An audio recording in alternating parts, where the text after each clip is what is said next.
নমস্কার বন্ধুরা, কেমন আছেন আপনারা? আশা করছি সবাই ভালো আছেন, সুস্থ আছেন। আমাদের কলকাতা তো প্রচণ্ড গরম পড়েছে। এই কদিন যা গরম পড়েছে মানে থাকা যাচ্ছে না বাড়িতে।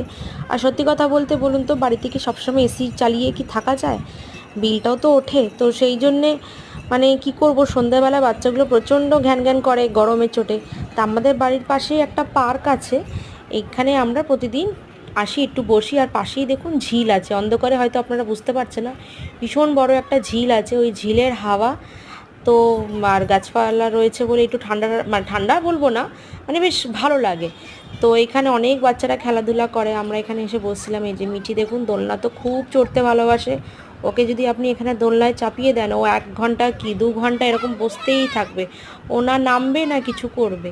তো এখানেও সেদিনকেও তাই হয়েছিল, ওই যে এসে এই দোলনায় চেপেছে, ওকে আমরা কিছুতেই বাড়ি ফিরিয়ে নিয়ে যেতে পারছিলাম না, জানেন। আমি এখানে পার্কে এসেছিলাম ছেলেকে পড়িয়ে, এই 7:30টার দিকে এসেছিলাম। সেদিনকে বাড়ি ফিরেছি 10টায়। আমার হাজব্যান্ড অফিস থেকে ডিরেক্ট এখানেই চলে এসেছিলো। তো এখানে সব বাচ্চারা খেলাধুলা করে, অনেক আমরা একটু হাঁটাহাঁটি করি। পার্কটা দেখুন কি সুন্দর করে সাজানো। আর একটা ভালো ব্যাপার এই পার্কটায় কী বলুন তো, একটু মশা নেই, এত সুন্দর মানে ভালো লাগে। তো এখানে ঝিলটাও আছে, ঝিলের ধারে একটু বসলে বেশ ওই ঝিলের ঠান্ডা ঠান্ডা হাওয়াটা আসে। তো এখানে আমার ছেলে ক্রিকেট খেলছিল ওর বন্ধুদের সাথে, আর এদিকে আমার মেয়ে দেখুন এখানে স্লাইড চলছে। পার্কে তো সবার সাথে দেখা হয়ে যায়, তো এখানে একজন ওর দিদি, ও দিদি বলেই ডাকে, তো ওকে ওই স্লাইডে চড়াচ্ছিল, খুব মজা করছিল। আরেকটা কথা বলছি, আপনারা যেখান থেকে ভিডিওটা দেখছেন আমাকে অবশ্যই কমেন্ট বক্সে জানাবেন আপনাদের ওখানে ওয়েদার কীরকম বা কত টেম্পারেচার।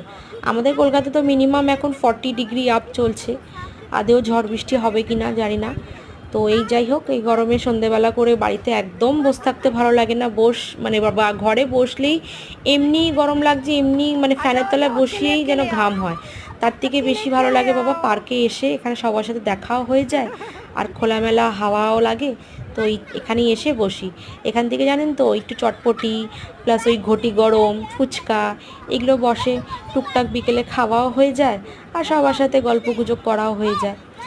এখানে যখন পার্কে ফিরে যখন আমরা বাড়ি ফিরি, ছেলেকে মেয়েকে দুজনকেই কিন্তু আমি ভালো করে গা হাত পা সাবান দিয়ে ধুয়ে ঠুয়ে ফ্রেশ করিয়ে পাউডার লাগিয়ে তারপরেই কিন্তু ওদেরকে ডিনার দিই।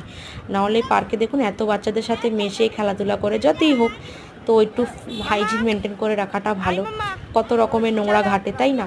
তো এসেই আগে ওদের জামা প্যান্ট ছাড়াই ওদেরকে ফ্রেশ করাই, তারপরে ওদের ডিনার দিই। তো প্রতিদিন এখন এই ডেলি রুটিন এটাই হয়ে গেছে, সন্ধেবেলা করে পার্কে গিয়ে বসা।